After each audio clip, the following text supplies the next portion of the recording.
What is our vision? Our vision is to provide women a society where they can live with equal terms, rules, and responsibilities.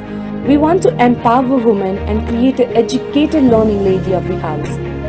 What is our mission? Our mission is to open schools and educational institutions and clinics, especially for women from rural village areas, and make them realize their importance in society. We also want to make every woman self-relevant with their own identity and career academic preparation. Our Srajan Welfare Society chapters in Bhopal, Indore, Gwalior, Jabalpur. In our Srajan Welfare Society, we also had live webinars with prominent delegates for the empowerment of women. Some of these are law and legal webinars with the guest speaker of Aishwarya Bhati and Guncha Rasool. In educational webinar, the guest speaker was Gunjan Singhal and Mehak Khan. And in medical webinar, the guest speaker was Dr. Rama Jaisundar ma'am and Dr. Pratibha Garg and Dr. Jyoti Gupta. Career webinars was also held with the guest speaker of RJ Pipu and RJ Muskan. And some of our webinars with Deepa Sayal and Manisha Chaturvedi. We also had seminars on women empowerment, a woman for a woman, and a seminar on media webinar with the guest speaker of Ranjana Singh Rathore and Niharika Maheshwari. Future ambitions to have more and more women to join our family of Srajan and to be proudly face of every woman in our society. Start an open school on ground with her after this pandemic. We want to be the voice of women. Come, be the part of Srajan. Here are some of the platforms of Srajan Welfare Society. Just go, follow and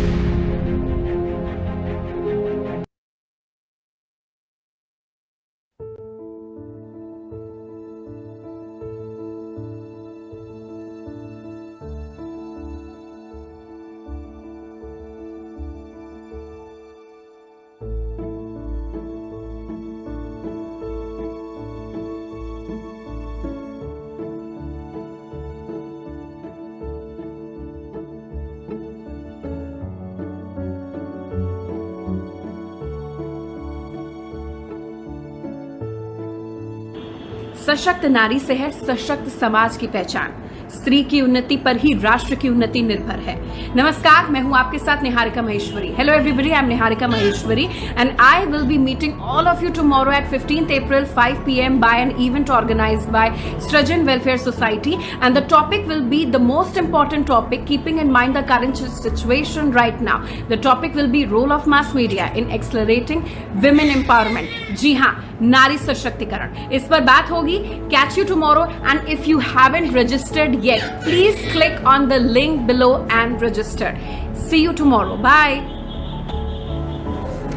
Hi guys, I'm Ranjana and I'll be connecting to you all via this webinar organized by Srajan Welfare Society on a very important topic, that is a role of women in mass media.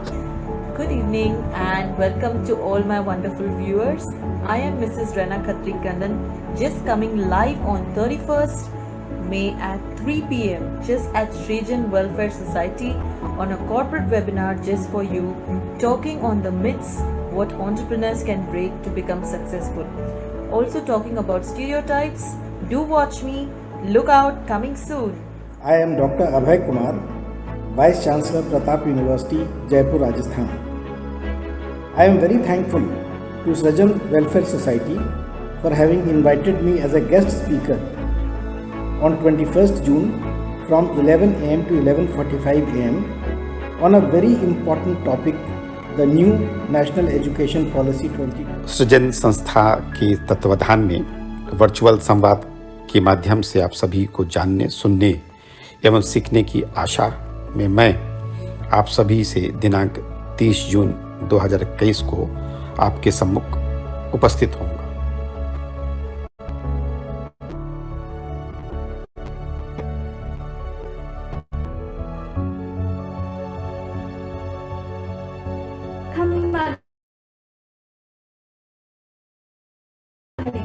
My name is Pahal Mandri. I am from Jhalawar, Rajasthan. आप लोग તમને ઘણો બઢિયા લાગ્યો. આભાર. everyone, my name is Arushi Kananda. Namaste, मेरा नाम आरुषि कानंद है. Hello everyone, I am Deepthi from Surgeon Welfare Society. Namaskaram, Nenu Deepthi, Hyderabad Nandi. Hello, my name is Aparna George and I am from Kochi, Kerala. Namaskaram, ende peru Aparna George. Hello everyone, I am Shaini Jha. Namaskar, I am Shaini Jha. I am from West Bengal. Hello everyone, my name is Shreya Saundarya. Namaste, मेरा नाम श्रेया सौंदर्या है and I am from Hyderabad. Thank you. Hello, my name is Megha Yadav. Namaskar, আমার নাম Megha Yadav and I am from West Bengal. My name is Shreya Purwar. मेरा नाम श्रेया पुरवार है and I belongs from Prayagraj, Uttar Pradesh. Thank you. Hello, my name is Rakhi Jha. Namaskar, मेरा नाम राखी है. I am from Hyderabad. Thank you. Hello everyone, my name is Soumya and I am from Indore. Namaste, मेरा नाम सौम्या है. Hello, my name is Nikita Das. Namaskar, আমার নাম Nikita Das and I am from West Bengal. Hello everyone, my name is Yamini. అందరికీ నమస్కారం. నా పేరు Yamini and I am from Hyderabad. I am Rukmipriya. வணக்கம், என் பேரு Rukmipriya. I am from Tamil Nadu. Hi all, I am Ashmi. Namaskaram, എൻ്റെ പേര് ആഷ്മി. ഞാൻ കേരളത്തിൽ നിന്ന് വരുന്നു. Thank you. Hello, my name is Kaushik Kumari. Namaste, मेरा नाम Kaushik Kumari है and I am from Ranchi, Jharkhand. Hi, I am Nisha. Vanakkam, என் பெயர் Nisha. I am from Tamil Nadu. Hello everyone, my name is Shalini Raj. Namaskar, मेरा नाम Shalini Raj. I am from Yamal. Hello everyone, I am Janashruti. Hello, vanakkam.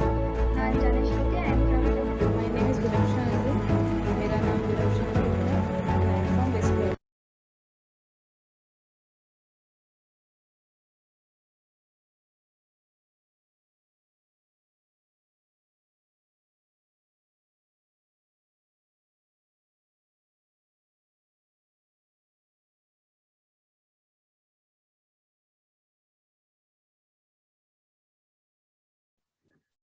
So this was a glimpse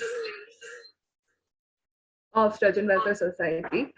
So a very good afternoon to one and all present here in this webinar. This is Kushinara from Sturgeon Welfare Society. So the main objective of our society is providing social, educational, and economic empowerment to women and to make them more self-sufficient in terms of their career and identity. With this, I would like to add a very famous quote: "The empowered woman is powerful beyond measures and beautiful beyond description." So now I'm going to introduce you to the board members of Sturgeon Welfare Society. Mrs. Lalita Singh, President of Sturgeon Welfare Society. Mrs. Archana Singh, she is an assistant professor and secretary of Sturgeon Welfare Society. Mr. Vishwa Pratap Singh, he is an advocate of Madhya Pradesh High Court and founder of Sturgeon Welfare Society. I'm very excited to share with you all that today's guest speaker is Professor Ranjit Singh, Vice Chancellor of Shobit University. He worked as Formulation and Development Officer at Sun Pharmaceutical Advanced Research Center, Baroda, lecturer in BN College of Pharmacy, Udaipur, and Department of Pharmaceutical Sciences, HNB Garhwal University, Srinagar. Heartily welcome to you, sir. Over to you, sir. Thank you very much. Namaskar to all the empowered women. And I'm very happy. This is a very unique kind of webinar for me because all the attendees are women. And I thank the board members, the office bearer, and all the members of Sturgeon Welfare Society for giving me this chance.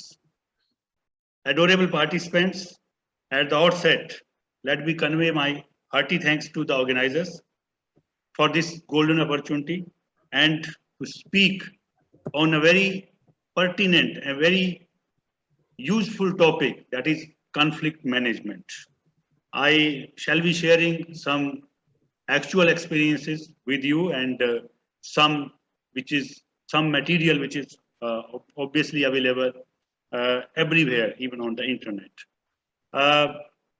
When we come to the topic, let me thank Kushinar for such a nice introduction. And before I start the actual topic, let me tell you that I'm working in a university which is situated in a rural background, a town named Gango in Saharanpur district of Uttar Pradesh. And I would like to mention here that we give very special emphasis and special privileges to promote girl education.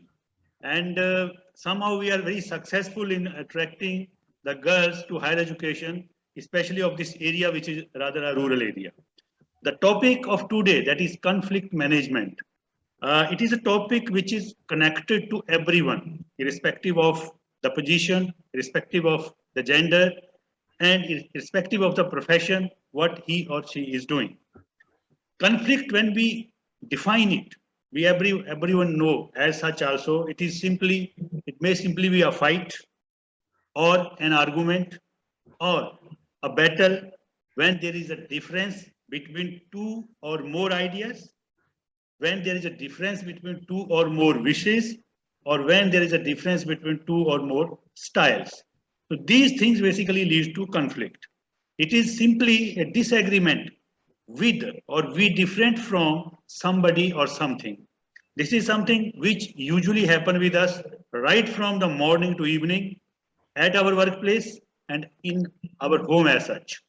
The topic which is given to me, what is conflict management and how to deal it with at workplace. The procedures are same, but before I tell you the causes, the types, how to deal with it, let me tell that if you want to manage a conflict, then the very first thing you need is to know about the conflict. You should have all the information about the conflict. Once you know about the conflict, then you will be able to resolve it or give solution to it. So you have to make it a practice to identify the conflict and handle it sensibly, fairly, and efficiently. Conflicts, as I told, they are a natural part of our life, our workplace. You need to understand them and then resolve them in time. Because if you don't resolve them in time, then they may lead to certain crises, certain situations, which then become out of control. The management is basically done to limit the negative aspects of conflicts and increase the positive aspects. We all know that everything have two aspects, positive and negative. Similarly, conflicts do have positive aspects as well as negative aspects. So management is to emphasize more on the positive effects and to see and somehow control the negative aspects, just to enhance the learning and group outcomes. Why we need to manage the conflicts? Why we need to control the conflicts? Because if we want to increase our efficiency at individual level, at collective level, and if we want to see our organization to grow and progress, then we have to settle and manage the conflicts. Management of conflicts, effective management of conflicts will definitely lead to more efficacy in the performance in an organizational setting. So this is the definition of conflicts. Now, what could be the likely causes of conflicts? We should know and we must know the causes. Like the first cause is resistance to change. As we all know, change is something which is called constant. There is nothing that do not change. Things, they keep on changing depending upon the requirements. So the conflicts, generally they occur when there is a resistance to change. Now, how you can deal with this type of conflicts? Very simple. You have to communicate the reasons of the change. If you are able to convey and communicate the reasons for change effectively, there is likeliness that no conflict will occur. Other thing, to control these conflicts which may occur due to resistance to change, you make the team members part of the change. As a boss, if you make the team member as part of that change, then they will be very, very easy with that change, and there is likeliness that no conflict will be there. And thirdly, if you want to avoid the conflicts due to change, then you train and skill your manpower, your teammates, to adjust with that change. The other cause of conflict is unclear job expectations. When there is a change, when there is some new responsibility, then job expectations will change. And if you don't prepare the person for those expectations, that changed scenario, then there will be conflict. So giving proper training and coaching to that new job, what you call as responsibility, can avoid conflicts. Poor communication. This is the major reason for conflicts.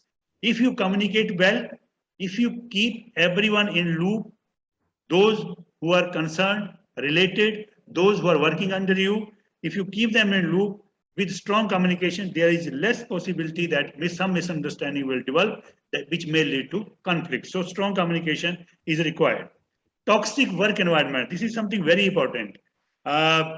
If you are able to provide your friends, your teammates, your subordinates, a good environment to work, what you call as conducive environment or positive environment, then efficiency will definitely increase.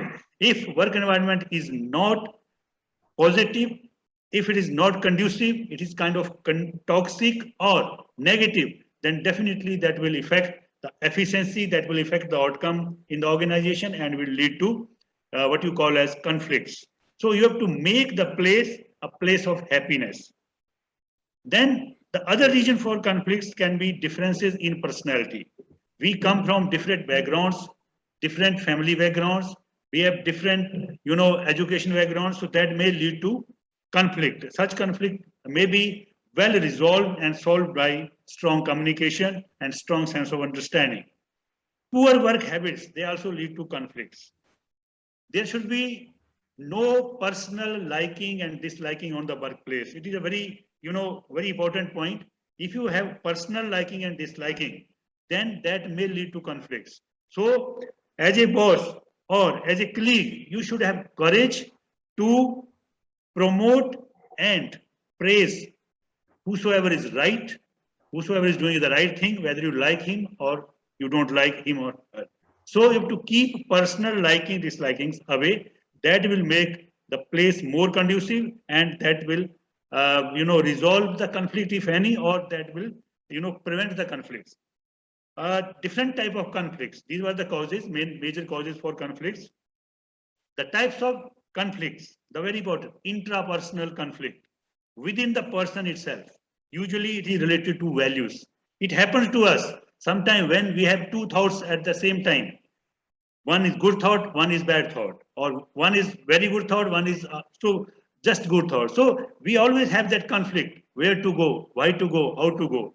That is called intrapersonal conflict. Then there will be interpersonal conflicts, which happens at workplace. It is the most recognized conflict types, and it is most popular. It occurs due to the differences of opinion, different thinking between two persons. Then there may be intra-group conflict. There is a group, and then there is difference in thinking of the members of the group. That is the conflict within the group. Then there will be intergroup conflicts when there are two groups working from the same organization, but there are certain conflicts due to one reason or other. Then there are intra-organizational conflicts. If you're working for the same organization, working in different departments, doing different duties, there may be conflict between the persons working for the same organization, and there may be inter-organizational conflicts between the organization. These are the types of conflicts. And as I told that it is quite natural to have conflicts when you do day-to-day routine, day-to-day work, then you have to identify the conflicts, that is very important, and to resolve it. What could be the effects of conflicts? As I told you, everything has two aspects, positive or negative. So conflicts do have both of these attributes. Their outcome may be negative, their outcome may be positive. If it is positive, fine. If it is negative, you have to identify it, you have to control it so that it could be resolved. Negative impact, like I will give you some examples of negative impact. There are certain psychological responses, like absent-mindedness to other things. This will affect your efficiency to work. So there should be no conflict. Conflicts sometimes they lead to anxiety. Anxiety affects your performance, and if anxiety continues for a long time, it leads to stress. So if stress is there, performance will be compromised. Not only performance, but the health of the person will also be compromised. If you're thinking negative, it doesn't mean that only the second party, the person in front of you will be affected. It is you. At the very first instant, you will be affected in negative aspect. Your health will be spoiled. Lack of interest in doing things. These are the psychological effects of conflicts. If you have conflict with somebody, then you may lose interest in doing things. That is not appreciable, not acceptable. Job dissatisfaction. It may lead to, if conflict is there, it may lead to job dissatisfaction. It may lead to work distresses.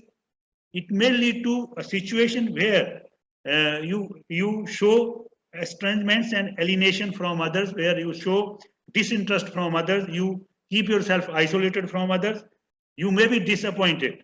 And all these negative aspects will definitely affect your performance and your health. So it is better that you identify the conflict and try to resolve it. Then there may be certain behavioral changes. If conflict is there, you may go for, due to anxiety or stress, you may go for excessive smoking. It could be possible with all, irrespective of gender. You may resort to drinking of alcohol, which is a bad habit. You may be hostile to others. You may be arrogant, offensive to others. Or there may be a decreased communication. And as I told, communication is the key to resolve and identify the problem. So behavioral responses may lead to poor communication, which will further lead to more conflicts. And when you have these negative attributes, then you develop certain habits like wasting of time. You're sitting in your office, upset-minded, but you're not doing anything. That means you're not giving any performance. That conflict is affecting the performance, and it will definitely affect the outcome of the organization. Then it may lead to certain steps like leaving the organization. You get so disturbed from that conflict and that anxiety and stress that you decide to leave the organization. But that is not the solution, because you have to go somewhere else. You have again to work in an organization. You have to again work in a group. Then it may lead to certain sabotage or theft or damage. You may be violent and you may do some harm to the person or to the property of the organization. And health costs, as I told you, anxiety, stress, it leads to many lifestyle diseases which are thou curable, but they disturb you. So these are the responses which are negative responses. Some example I will quote, will not go very far away, but in the morning itself, as I came to my office, it happened with me every day that persons, they came to be my subordinates. Someone is happy, someone is not happy with someone. So I resolve all those problems. See, what I do, I simply listen to their things. I listen to their things very carefully. 80% things resolve. Then I give a solution. And if a person is positive, I give all positive vibes to him or her. I say that you are a wonderful person. You can do very nicely. You can solve this problem. And you see, only communication resolves the problems. I remember one example. There was one gardener in my university, and he was not happy, perhaps due to, maybe there are so many things. Sometimes you say someone to work properly. So one day what he did, that he came drunk to the university, and then he made some physical damage to one building. So what happened? The result was very obvious. He was just thrown out of the university. Who was under loss? The person itself. Then it happened daily with me. Daily, you will find that firefighting right from 9 to 5, and after that I do some work then coolly. So this is very natural at workplace. As a boss, as a manager, as a team leader, I think you should be motivating. You should be able to create that positive atmosphere, and if you are able to do that, then certainly you will be able to manage conflicts. Then I come to what are the positive effects of the conflicts. It's not that only negative effects are there. This adds, I will quote one more example. If you go to take an exam, what happened with you? It is very simple that when you go for an exam at any age, any stage, you feel a bit of anxiety. That is called test anxiety. And if this anxiety continues, then it will lead to stress. And when you are in stress, you forget everything. You become blank. But if it is a little bit of anxiety, little bit of nervousness, then you are able to perform well. So little nervousness may increase your efficiency. Similarly, conflicts, they do have some positive aspects, like they stimulate individuals to exert more efforts. some, sense of competition comes there, and they work hard and then uses his or her own abilities, skills and talents to give some response to a conflict. So it may enhance your efficiency. It may satisfy a particular psychological requirement like dominance, like aggression, like esteem, like ego. If I came to my office in the morning and I am feeling angry, say for example, and if I scold someone, then I feel okay. It's okay, my work is done. So it may be positive. Once I am satisfied, I will be able to do better. It gives productive and creative ideas sometimes. It gives you innovative ideas. It contributes to social changes, ensuring interpersonal dynamics. It facilitates mutual understanding, better coordination. It strengthens intra-group relations. That is the positive aspect. It creates unity and increase cooperation. It inspires creativity and innovation. It share and respect opinion. You will be able to share and your opinion and respect others' opinion. It leads to brainstorming, and if brainstorming is there, communication will be there, and if communication is there, conflict will be resolved. It serves to discuss premature decision making. It serves as a deterrent.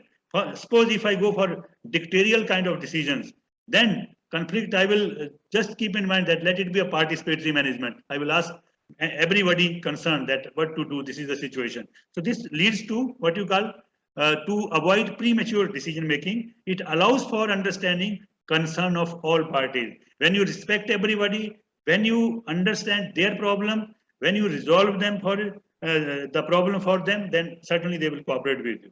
So these are the positive effects. And now how to manage conflict? Already told many things how to manage. We should aim to minimize the effective conflicts at all levels. All the conflicts which lead to negative outcome, we should minimize and prevent them. We should maintain a moderate amount of substantive conflict. If conflict is with positive output, try to maintain a small conflict. And we have to match the status and concern of two parties. It is nothing but you communicate and say that both are important and you have to work for organization, not for an individual, and conflict will be, resolved. So there are different ways like avoidance. You can ignore the conflict as a boss, but that is not the right way. It is not much useful because small conflict will then lead to better kind of things. You could be accommodating. This is the second one, which is called high relationship orientation. When you accommodate, putting one's interest at last.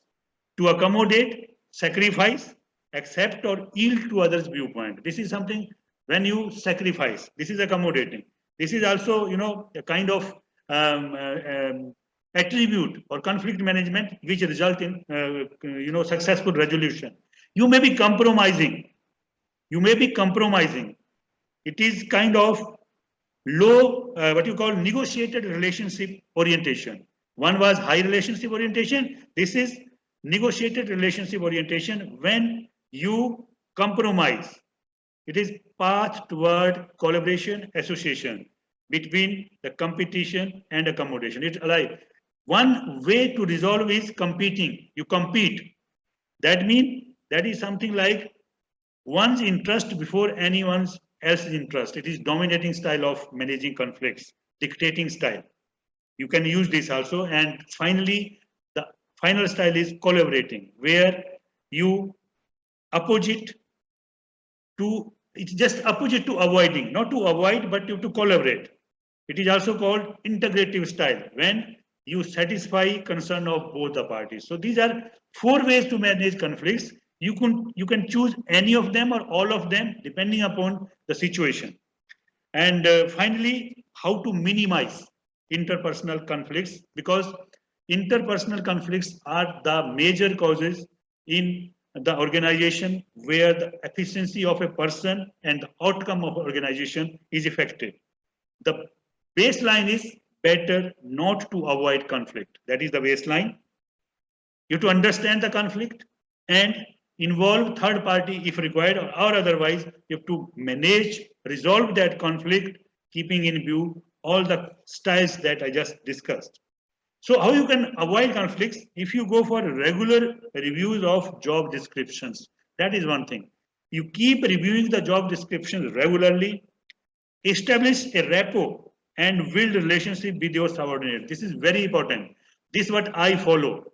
I develop a very strong connect with my colleagues, whether they are my subordinates or my superiors. So I do everything for them, and when I ask them to do, they definitely do. They definitely do. They give priority to my work when I give them some work, obviously from the organization. Regular reports, you seek reports and you give reports. That is follow-up, to have follow-up and to give follow-up. Training, this is very important. If job description is changing, new responsibilities being given, train your subordinates or colleagues for that.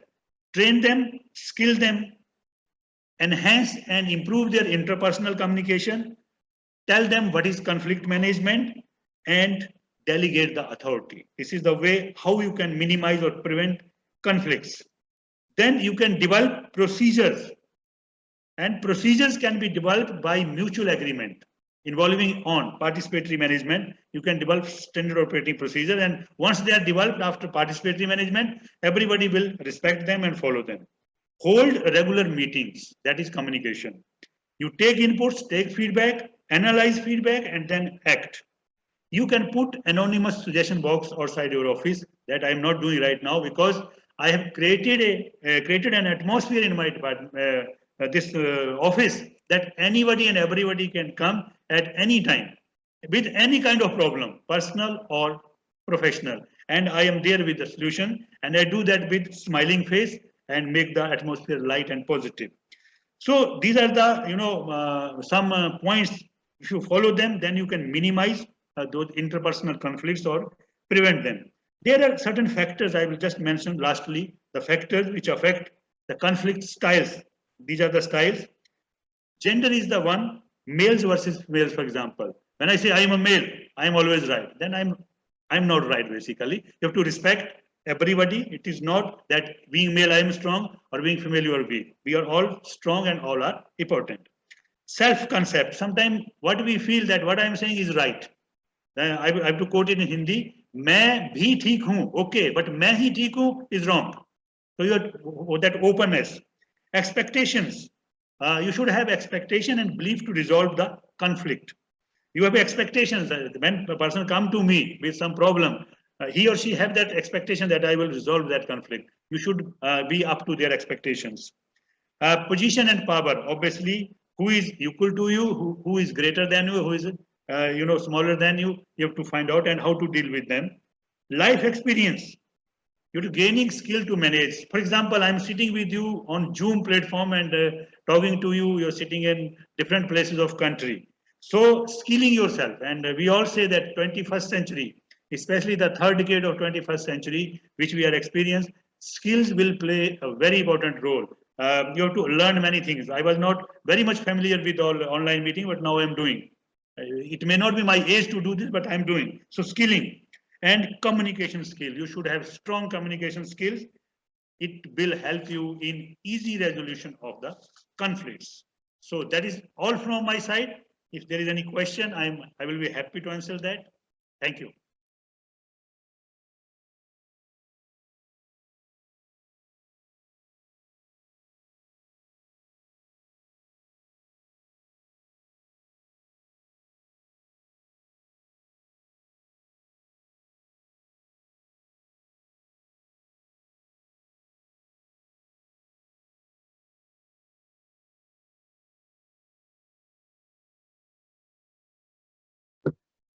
Thank you so much, sir, for your guiding thoughts. And I guess everyone can agree with your quote that "main hi theek hu" is wrong. So I'd like to call out certain participants' names. So we have Suhani from New Delhi, Rita from Madhya Pradesh, Ankita Mani from Karnataka, and we have Geetanjali Shah from Sikkim, and Ritika from Bhopal, Mona Nagar from Bhopal again, Kanishka from Ghaziabad, Shruti from Madhya Pradesh, and Bhagyashri also from Bhopal. So now we are moving on to the questionnaire round. So sir, Miss Ankita has asked, How do you deal with someone not agreeing with your opinion and having their own strong opinion where they are not willing to compromise or come into a conclusion? What would you like to say, sir? Yeah, thank you. You see, I told you those 4 styles, you can use any of them, but it is very simple. It is also said that generally it is said that either you convince the other party or you get convinced. So it is matter of convincing. And when you are at office front or workplace, and if you are superior, then there is rule number 2. As a superior, the boss is always right. Then he or she has to agree to you. But it will be better if you resolve such kind of conflict in very amicable atmosphere by convincing the person, by making him or her participating in the whole affair. Okay, sir. So Namami asks, is conflict good and beneficial every time? Yes, I told that there are positive and negative aspects. If things are in control, then they do have positive aspects. But if you allow them to grow, same with the conflicts, then they will be harmful. So somewhat of conflict is useful. There should be difference of opinion and it should be expressed. Ankita Mani also asks, how do you resolve a conflict in a group assignment when there are clash of interests taking place? See, again, it is like you have to speak them to individually and in a group. And if you have to if you're asking them to do something, then it will be better if you make them participate right from the beginning. That is the participatory management. But if there is something which is to be implemented at once, then you can call everybody individually first and then collectively and make them to understand things and make them convinced and agree to do the things. Okay, sir. Gunjan also wants to know, what is the solution when you have some strong issues with someone and both of them are in the same company or a group? So what to do when conflicts arise then? Yeah, see, if conflict is affecting the outcome of the organization, then you have to think in terms of the organization. That is the first thing. Second is, if conflict is affecting you only, it happens. Even in my organization, it is not that I like everybody. So if it is not affecting the organization, fine, let it go. But if it is affecting the organization, then that has to be resolved, and that can be resolved by strong communication between 2 parties. And if it is not possible, then you have to involve the third party, which will be acceptable to all, like United Nations role, you know. Sir, Sakshi also wants to know, is the concept of centralization and decentralization helps to remove conflict management? See, if there are defined procedures, if responsibilities are defined, then there is less possibility of conflict. But you know, when we work in a group, there is lot of more chances that conflict will arise. So it is not a matter of centralization or decentralization. It depends what is the policy of the organization. And once we join an organization, you know, when we join an organization, we accept every rule and regulation of that organization. So both the things are, you see, sometimes centralization is useful, sometimes decentralization. Sir, Alicia wants to know how to approach the seniors to resolve an issue where there is not a strong communication channel available. Yes, that happens actually. Sometimes we hesitate to approach the senior. Now it depends, as I told you in the beginning, that it depends upon the senior also. If your boss is so rude and crude that he or she doesn't allow you to in his office or her office, then it is a problem. But nowadays, there are so many ways to communicate. You start from WhatsApp, mail, video call, or you ask him or her to give some time to discuss something important. Then you choose the right words, the right time, the right way to tell, so that you are able to convince the person. Faiza Mirza also wants to ask how to deal with conflicts in media line. Conflict in? Media line. I'm not getting your point. I think she wants to ask how to deal with conflicts in media line, in social media. Or okay, like media, the social media. Okay. See, there are 2 kind of things. When the person is sitting in front of you, then you can't avoid him. Social media you can avoid easily. You should not go for conflict on social media. It is not reliable. It is not the platform where you should go for arguments. It is better to be, wise and not to go for kind of conflicts. And you see, everybody has his or her own perception, own way of thinking. If that way goes good with us, goes along with us, go with that. Otherwise, you accept that and be quiet. There is no fun of fighting on social media. Yes, sir. Trishna also wants to know how to not mix conflict in workplace with personal space. With personal conflicts. You see, it is very simple that when sometimes I say that if you have problem in home, keep it in home, and when you come to office, it doesn't happen basically, practically speaking. If I am a person, if I have a problem at home, I will come with that. But if you are somehow you control yourself, and if you're able to make that separation, that if something is wrong at home, that you will not carry to office, it becomes possible. That's what I do. I do have, as a human being, I do have problems, but when I come to office, I just don't think of them and I deal with only the official problems. That is one thing. And secondly, if you are angry with person A and he or she leaves your office and person B comes, then don't be angry on person B. You should be, that character of resilience that you should have, that shows your strength, internal strength. Sir, Ankita Mani also wants to know any tips to teenagers that you would like to give that you wish you would have wanted to listen to when you were a teenager. When I was a teenager, things were very different. Now teenagers are different. They have very strong communication, strong, platform for information. I will only say that don't jump to conclusions, and before you react, just analyze the things and be a stable person.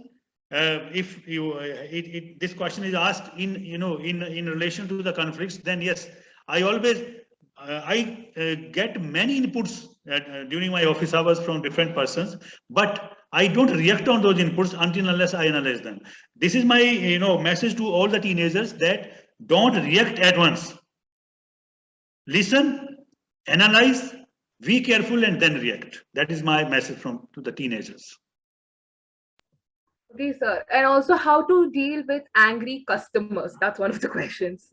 Angry customers. Oh, yeah. See, these are different kind of situations. If someone is angry in front of you and you also get angry, that will lead to battle, fight, fierce fight, maybe physical fight. So if someone is angry, one thing is that you wait for some time so that anger subsides.